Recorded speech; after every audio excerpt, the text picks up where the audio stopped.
안녕하세요. 화성시 예술인 답사기의 모니카라고 합니다. 오늘은 화성시에서 서양 화가로 활동하고 계시는 홍영희님을 만나러 왔는데요. 작가님 안녕하세요. 네, 안녕하세요. 네, 반갑습니다. 작가님 소개를 한번 해주실까요? 저는 서양화가 홍영희라고 하고요.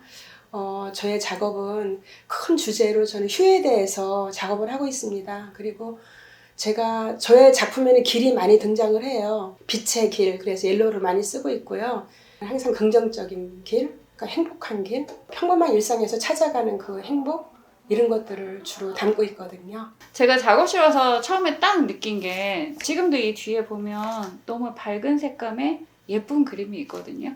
작가님이 그렇게 취미에서 점점 직업으로 오시면서 예술의 문턱을 넘으면서 이런 것들이 이 그림에 다 묻어나는 것 같아요. 저는 어떠세요? 작가님에게 예술이란?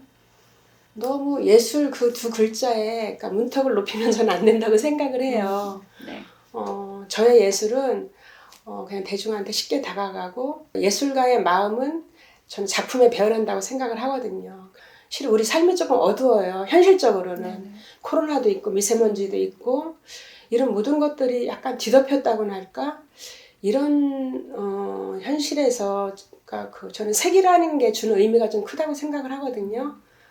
그리고 자꾸 우리 사람들이 순수성을 조금 잃어가는 왜냐면 나도 모르게 물질을 따라가다 보니까 저는 그런 마음들을 조금 되찾고 싶었어요. 그리고 저 자신도 그렇고. 그래서 제가 앙리 마티스를 좋아하는데 마티스가 이런 말을 한 적이 있어요. 항상 예술가는 어린이 같은 마음이 있어야 한다. 나름대로는 순수성을 잃지 않으려고 조금 노력하고 있어요. 그리고 자연을 바라보면서 여러 가지 자연의 흐름이 있어요. 우리 삶도 굉장히 바쁘고 이렇게 여러 가지 있지만 거기에 닮아가는 삶이 좀 되었으면 좋겠다 이런 마음들이 있어서 그래서 많이 생각하고 많이 보고 많이 느끼고 그런 거를 조금 잘 하려고 해요.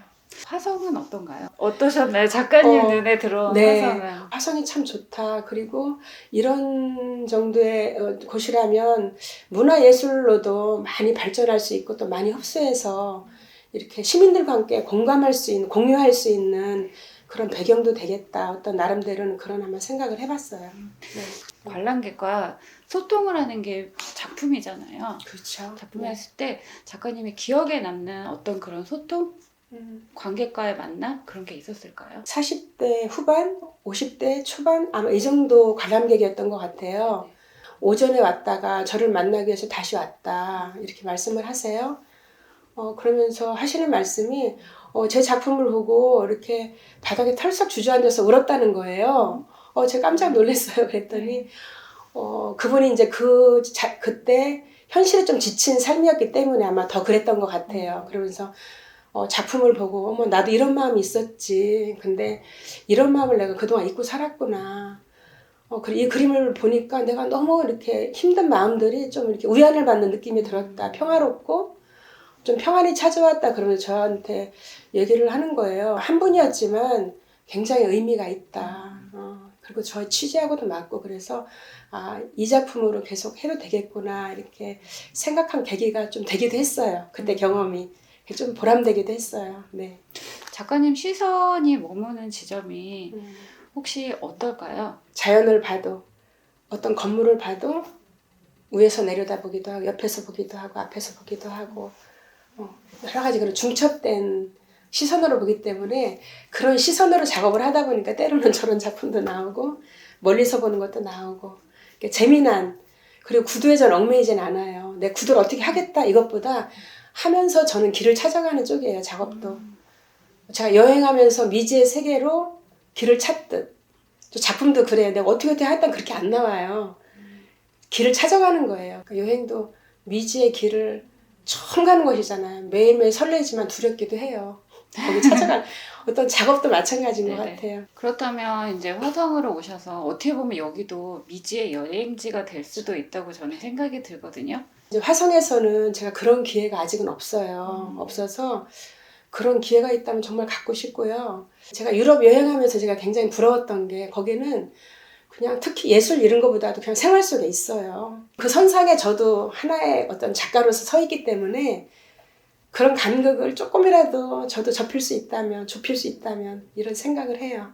오랫동안 예술 활동을 하셨던 분이고 전공이 아닌 취미에서 이렇게 뒤늦게 네. 늦깎이 만학도라고 할 수 있죠.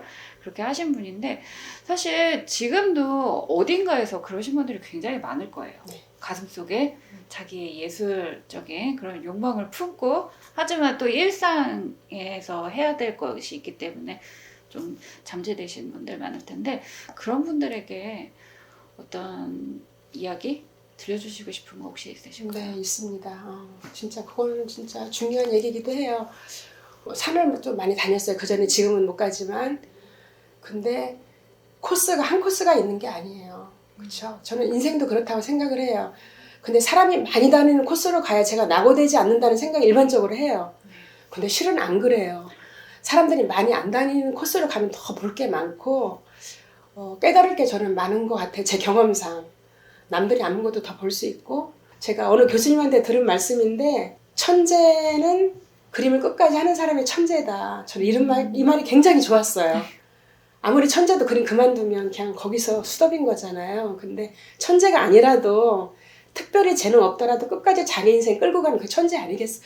이게 정말 마음에 와닿거든요. 저는 이 말씀을 좀 해드리고 싶고 아무리 늦지는 않았어요. 지금 시작하는 게 전 빠르다고 생각을 해요. 지금이 가장 젊을 때잖아요. 누구든. 그렇죠. 그것처럼 지금 시작하는 게 가장 빠른 때다. 그래서 저와 같은 경우가 있다면 언제든지 그 마음 두려움 갖지 마시고 일단 발길을 디디면 한 걸음 떼면 그 다음 갈 수 있거든요. 제가 500km를 걸어봤는데 내가 500km 그럼 못 걸어요. 근데 한 발 한 발 떼다 500km 갈 수 있거든요. 그것처럼 이 길도 마찬가지라고 생각을 해요. 너무 좋은 말이네요. 네. 홍영희 작가님이 화성시에 오셔서 이런 좋은 긍정 에너지가 누구에게 딱 꽂히는 날이 왔으면 너무 좋겠네요. 네, 저도 그러면 좋겠습니다. 네, 오늘 인터뷰 너무 감사했고요. 마지막으로 하실 말씀 있으면 한마디 해주시겠어요? 제가 화성에서 이제 이 작업실에서 저는 오래 작업할 생각이기 때문에 만약에 화성과 어떤 예술로서 제 그림으로서 소통을 할 수 있는 기회가 있다면 저는 언제든지 달려갈 거고요.